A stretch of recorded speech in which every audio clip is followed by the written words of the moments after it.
question de jaar jàll jom ak fit mooy matal góor yàlla mission bi dóor waar la question de jaar jàll jom ak fit mooy tax doon di jàll mission bi dóor waar la question de jaar jàll jom ak fit mooy matal góor yàlla mission bi dóor waar la question de jaar jàll jom ak fit mooy tax doon di jàll jóg fajaru teel takku fajaru teel jóg sama xel fàtt ngërëm laay defaat fu ma toll di xel suba laay fexeel xeex ko tey mu mat xewal du amaat ba ëpp sama jeunesse wër naa macha allah bés lay xëy ni mes loolu yëpp misaal la amee góor yaay war a fay baay mun ma leen dab gaa mais jar na def ci jagaa amul benn ragal dinaa leen bégal ak alal bu lew sama cofeel di law bëgg naa fan de famille bu ma tul amee àq comme ñaan naa mu ami comme laa war a nàkk seet si xel ak yaram mooy tout sa taaf yaram bi mu yore di doore bismillahi lay doore ñu fenkal suma jant fu ma toll di sant mooy fenkal suma jant fu ma toll di sant.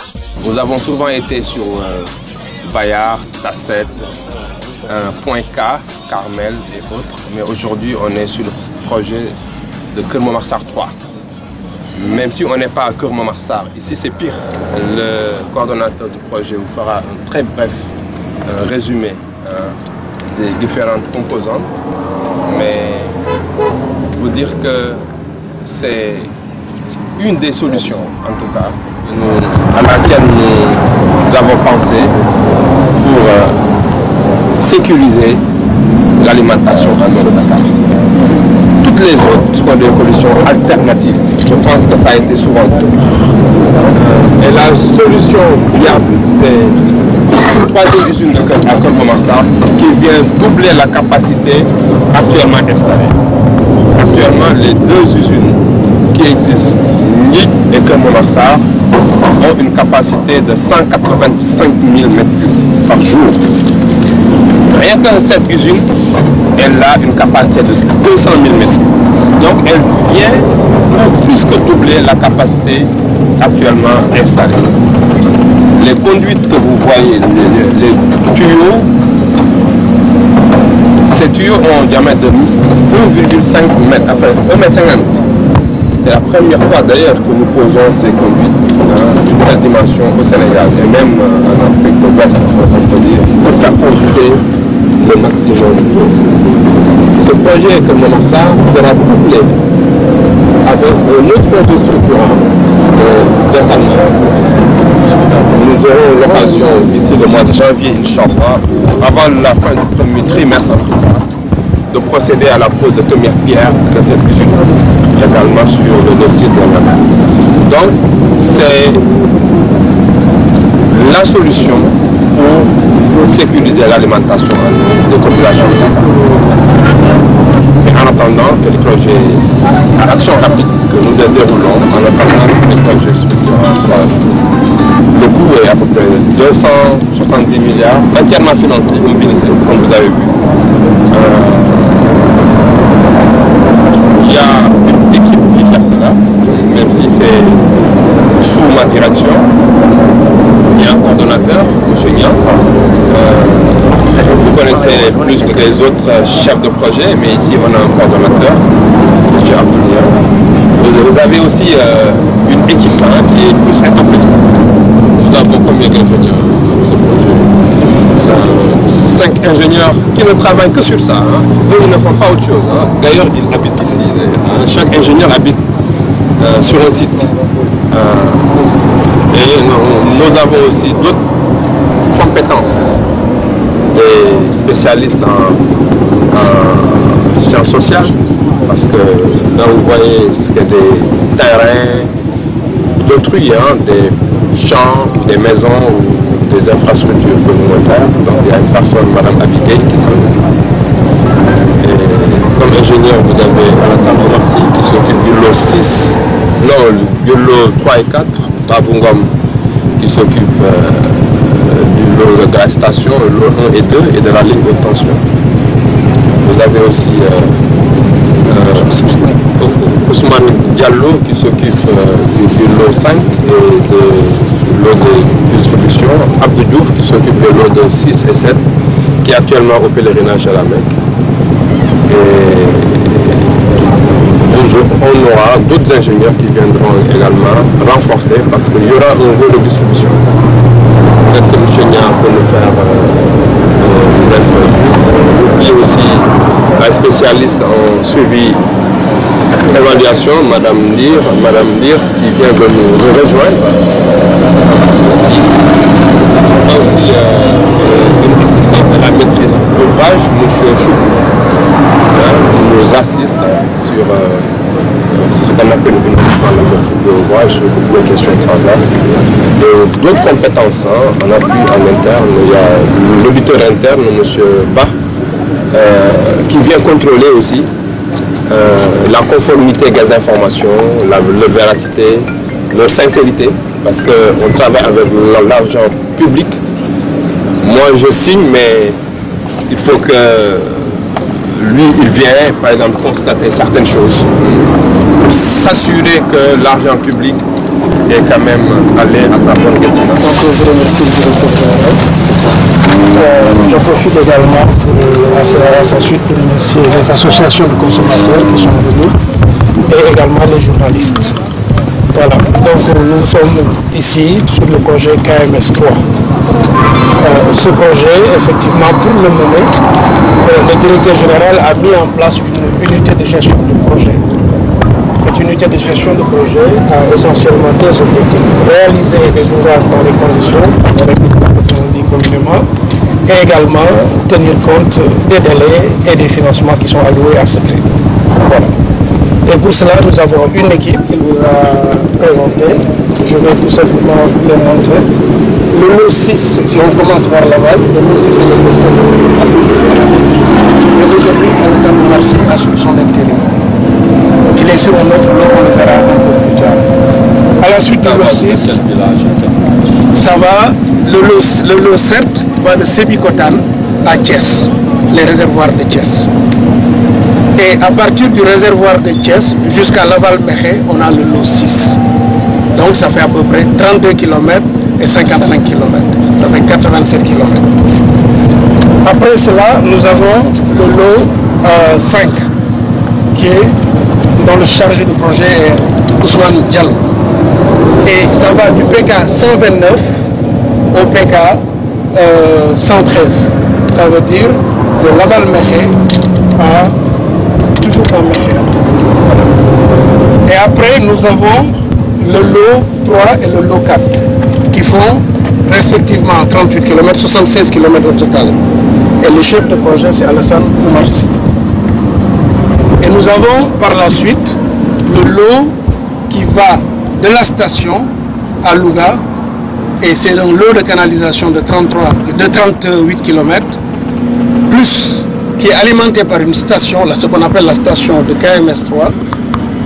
Et il y a une ligne haute tension dont a parlé le directeur général qui part de Sakal pour alimenter la station. Donc cette composante ligne électrique, station et première conduite d'amorce est dirigée par M. Pablo, qui est un ingénieur également dans le système. À côté donc du pool d'ingénieurs que nous avons les spécialistes en sciences sociales.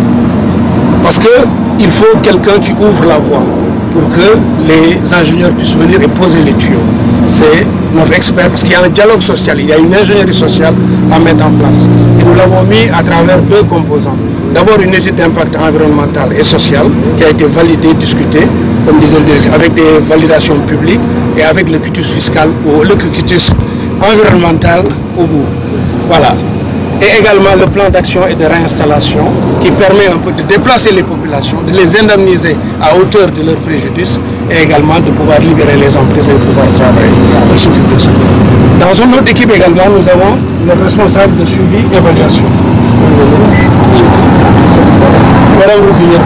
Elle vient de rejoindre l'équipe. Avant, il y avait Madame Diagne, Madame Diagne remplace Madame Diagne. Donc voilà, qui avait permis de faire l'état de référence et également de mettre un peu les indicateurs que nous avons à suivre, parce que nous travaillons avec des bailleurs de fonds et nous avons besoin de suivre. Donc elle a rejoint l'équipe et elle assure le suivi et évaluation, parce que nous devons savoir ce que nous faisons. Il y a d'autres personnes. Habib Dembafal est dans l'unité de gestion, c'est lui qui est responsable de tout ce qui est information, éducation et communication. et de manière globale la communication de la SONES. Il y a un responsable administratif et financier qui n'a pas pu nous joindre, il est à la tâche aujourd'hui. Et nous avons également le conseiller juridique aussi, parce que c'est des gros contrats qui interviennent à Abdelaziz Ndiaye. Nous avons également un pool de personnes qui nous assistent. Nous faisons venir des tuyaux qui passent au port. Nous avons besoin de négocier avec le port. Nous avons un AMO en douane. Nous avons aussi un AMO sur les questions fiscales. La SONES a recruté un chef de service de la fiscalité, parce que la fiscalité du projet est extrêmement importante. Et quand même, ça se chiffre à beaucoup de milliards. Donc, qui nous appuie dans le cadre de ce projet. Nous avons une assistance à la maîtrise d'ouvrage qui un peu coordonne toutes les informations qui viennent sur des autres lots. Donc c'est un bureau étranger, mais qui délègue quelqu'un qui fait partie de l'équipe, c'est M. Chokri. Voilà. Et une assistante aussi qui joue un rôle extrêmement important, parce que vraiment c'est elle qui coordonne les travaux.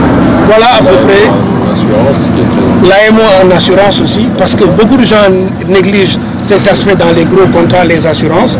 Vous fabriquez en Chine ou en France, vous transportez dans des bateaux et vous avez des risques. Et en plus, au niveau de la pose, les dommages en assurance peuvent se chiffrer à des montants extrêmement élevés. Et donc, nous avons pris un AMO en assurance qui nous conseille sur ces questions pour pouvoir fiabiliser nos alimentations. J'espère que je n'ai oublié. Le cabinet qui s'occupe de l'appui à la mise en œuvre. Oui, HPR, mais c'est des sous-traitants comme les autres chefs de projet ont des bureaux d'études. Voilà, donc ça c'est l'équipe de projet. Maintenant, l'équipe de projet s'appuie sur un certain nombre. D'abord, j'ai donné tout de suite la typologie des lots. On a fait des appels d'offres, on a recruté des entreprises avec des critères, nous les pensons compétentes, et ces entreprises sont chargées de la mise en œuvre. Sur le lot 7 dont j'ai parlé, c'est l'entreprise SAD, après le CCGC, dont nous allons voir les travaux. Il y a après l'entreprise CCEC, il y a Sogea sur les deux lots, et il y a l'entreprise Eiffage, et également Suez et le groupement CDE, qui sont au niveau de la station. Ces entreprises également, parce que c'est beaucoup de travail, nous appuyons sur des bureaux internationaux pour les contrôler. Et nous avons 3 bureaux, en fait 2 bureaux et un groupement. Voilà, le premier bureau c'est le CIRA, c'est un bureau africain. Après le CIRA qui est en groupement avec le bureau Merlin. Et après le bureau Merlin. Mais tout cela, nous devons nous-mêmes contrôler. Les chefs de projet contrôlent donc ces bureaux et ces entreprises, et nous coordonnons tout, bien entendu, sous la direction du directeur général. Voilà à peu près comment. Maintenant, comment le projet, j'ai donné tout de suite les linéaires. En termes de coûts, c'est à peu près 274 milliards, c'est hors taxe, hein, parce qu'il faut y rajouter les taxes que l'État paye et prend à la charge. Parce que l'État intervient dans ce projet en prenant non seulement les taxes, en laissant les bailleurs de fonds financer les investissements structurants, mais en y mettant également le coût du bar, 13 milliards à peu près. Hein, voilà. Et également, l'État intervient maintenant en tant que non seulement bailleur, mais en tant que aussi quelqu'un qui prend en charge les taxes et tout les accompagnements. Et nous avons aussi, au début du projet, sous l'impulsion du directeur général, rencontré beaucoup de directions générales, parce que des projets comme ça, pour les mettre en œuvre, il faut discuter avec le directeur général du port, il faut discuter avec la douane. Nous avons un contrat, un protocole de partenariat préférentiel avec la douane. Nous avons rencontré le directeur général des impôts. Nous avons rencontré tout ce que nous pensons être utile pour une bonne réalisation du projet. Les directeurs généraux se rencontrent et après donnent des instructions pour que ce soit de leurs collègues, et en même temps contrôle la bonne exécution comme on est.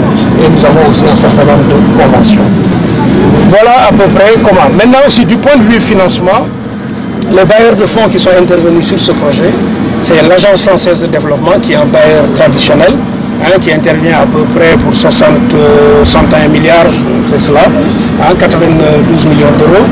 Nous avons la Banque européenne d'investissement aussi, qui intervient à peu près pour 100 millions d'euros, 65 milliards de francs CFA. Ces deux bailleurs sont en cofinancement. Voilà. Et ils sont sur les lots, la ligne achetée, la station et les 3 premières lignes de canalisation. Voilà, le lot 1, 2, 3 et 4. Après, nous avons la Banque africaine de développement qui finance les 16 km, c'est le lot 5. Et nous avons également la Banque islamique de développement et la Banque africaine de développement, c'est leur première intervention dans le secteur de l'hydraulique urbaine, qui finance les 87 km dont on a parlé, plus les 16 km de là-bas. Voilà à peu près comment le financement est monté. Et donc l'État aussi prend 85% du financement pour permettre un peu la maîtrise du prix de l'eau. Parce que l'ensemble de ces ne peuvent pas être imputés sur le prix de l'eau. Si on l'impute sur le prix de l'eau, ça va.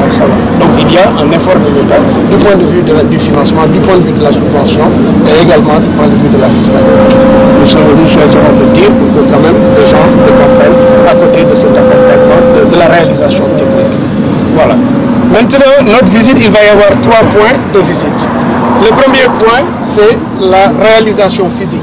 Parce que les tuyaux sont arrivés et nous sommes en train de les poser. Depuis que le président a lancé le 18 décembre les travaux. Nous les voyons, les tuyaux, on va les regarder ensemble. Le chef de projet va vous expliquer comment la procédure elle est faite. Après, nous allons regarder les stockages. Ça veut dire des tuyaux qui arrivent et qui ne sont pas encore posés, mais qui vont l'être bientôt, Inch'Allah. Et nous allons les regarder. Et également, nous allons finir par la partie où, parce qu'avant de libérer les trucs, il faut payer les gens. C'est la partie un peu ingénierie sociale et impact. Nous allons le faire parce que les maires, les préfets nous ont beaucoup aidés. Voilà, et nous allons le faire au conseil.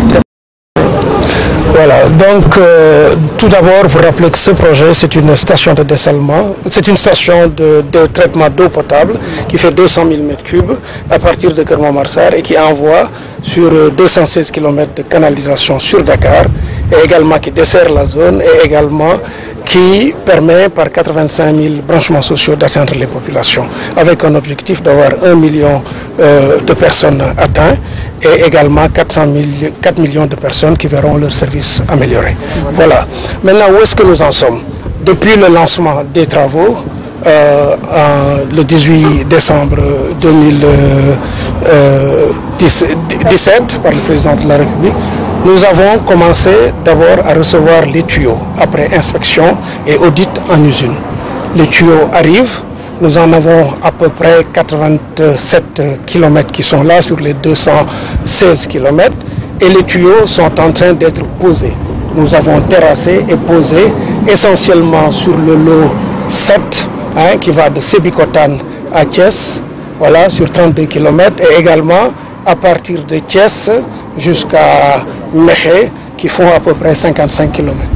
Voilà, donc sur cette lot, on a à peu près 69 à 70% d'avancement. Sur ces lots, je parle, qui font les 87 km. Pour les autres lots, les tuyaux sont arrivés. Sur le lot 5, sur 16 km, nous avons 3 km qui sont déjà posés. Et sur les lots 4, 3, 2, nous avons les tuyaux qui sont approvisionnés. C'est ce que vous voyez. Les emprises sont libérées, parce qu'il faut libérer les emprises, et les tuyaux sont en train vont être posés après la libération de ces emprises. Nous allons d'ailleurs tout à l'heure, avec le directeur général, remettre les chèques aux personnes impactées par le projet. Voilà. Maintenant, il reste le lot 2. Le lot 2, la commande, elle est faite et la production est en cours. Voilà, c'est pour 38 km à peu près. Et sur le lot 1, qui est le lot de station, les travaux préparatifs, l'installation de chantier est en cours. Et les plans sont en train d'être étudiés pour être approuvés parce qu'on est dans une conception-réalisation. Et le temps de préparation prend un peu plus de temps que celui de pose des canalisations. Voilà à peu près où nous en sommes sur le volet production. Maintenant, après, il y a les appels d'offres, les dossiers d'appels d'offres qui sont en cours de préparation pour le volet distribution. Par rapport à la qualité d'utilisation de ces ouvrages, par rapport à la capacité d'utilisation de ces ouvrages, c'est des tuyaux qui sont en fonte ductile. C'est la fonte à graphite sphéroïdal. C'est la meilleure fonte qui existe pour le moment. Voilà, en tout cas l'état de la production et de la connaissance. Et c'est des tuyaux qui font un diamètre de 1500 pour l'essentiel, sur les 184 km à peu près. Ça veut dire de la station de Kermont-Marsar au réservoir de Thiès. Et après le réservoir de Thiès, on passe sur des tuyaux de diamètre 1600. Parce que là-bas, on n'est plus en surpression, on est en gravitaire. Donc on augmente le diamètre pour pouvoir passer. Et on arrive au niveau de Diamniadio pour pouvoir, qui sert un hub qui permet de distribuer vers la Petite Côte, vers Dakar et vers éventuellement la zone de la Grosse. 87 km, vous divisez à peu près par 6 en moyenne les longueurs de tuyaux, je vais vous dire, mais c'est plusieurs bateaux qui sont arrivés depuis. Voilà. Un tuyau fait 6 mètres en moyenne. Donc c'est ça, il y a des tuyaux 8 mètres et il y a des tuyaux de 6 mètres. C'est ça. Mais il y a 7 à 8 bateaux qui sont déjà arrivés. Voilà, qui sont... Si jiitalu ministre de l'hydraulique di leen gërëm ci turam tamit mu ni nañu def ba nga xam ni képp koo xam ni liggéey bi ñuy def am na lu mu la war a lor wala lu mu la war a jàqal nga ñu fexe ba buñ fa rombee kenn bañ see mer kenn sa xol bañ see tàng ndax ndox tamit dafa nekk loo xam ni bëgg nañu ndox ba ñuy yóbbu mu nekk ndox mu sell tamit moo waral politique gu indemnisation ndàmpaay bi ñu mettre en place ñu ànd liggéey bi doorul tey ay at la ci gannaaw xëy na tey nga ñuy doog a gis mbir mi mais defoon nañu ay identification def ay recensement ñaari at ak genn wàll ci gannaaw ñëw jébbal leen liggéey bi ci audience publique yi affiché même résultat yi may nit ñi diir après ñu ñëwaat defaat étude bi muy évaluer indemnisation yi bañ ko defee it ñëwaat nañu def ay audience def affichage def ay circulaire ay arrêté yoo xam ne gouverneur ko signé woon def marqué même genn kër yeex genn garab bi pour que ñëpp mën a jot ci information bi am na ñoo xam ni et puis puisque liggéeyu doomu aadama la rek am na mën na am ay fàtte ndax xel mën na fàttu malgré que ñëw nañu ci penc yi lépp tas xibaar yi fépp foo xam ni war nañ ko fa tas parce que normes yi charte yi moo ko laaj ndax ñun nga ñu jël ci meilleur référentiel yi ñu sukkandikoo foofu pour mën a génne politique d'indemnisation am na ñoo xam ni fàtte woon nañ leen mooy ñi ñuy wax les personnes affectées les omissions sur les personnes affectées par le projet ñu dugalaat leen def base de données ba stabiliser ko barème yi ñu ngi ko waxtaanee woon bi ñuy def plan d'action et de réinstallation bi yéen ñëpp tamit jotoon ngeen ci administration territoriale tamit validé woon na ko mu ne woon tamit lu am solo parce que duñ ni nit ki fi mu nekk moomu ko wala domaine national la kenn du ko fay déedéet mu ngi fay bay mu ngi fa dëkk wala mu ngi fay jaay boutique même bu dee gerte caaf la sax gañ la war a dàmp ñu dàmp ci suuf si mooy suuf bi nga xam ni ci jël ngañ ko wala gi dañ fa romb ñu fay ko du fa fayu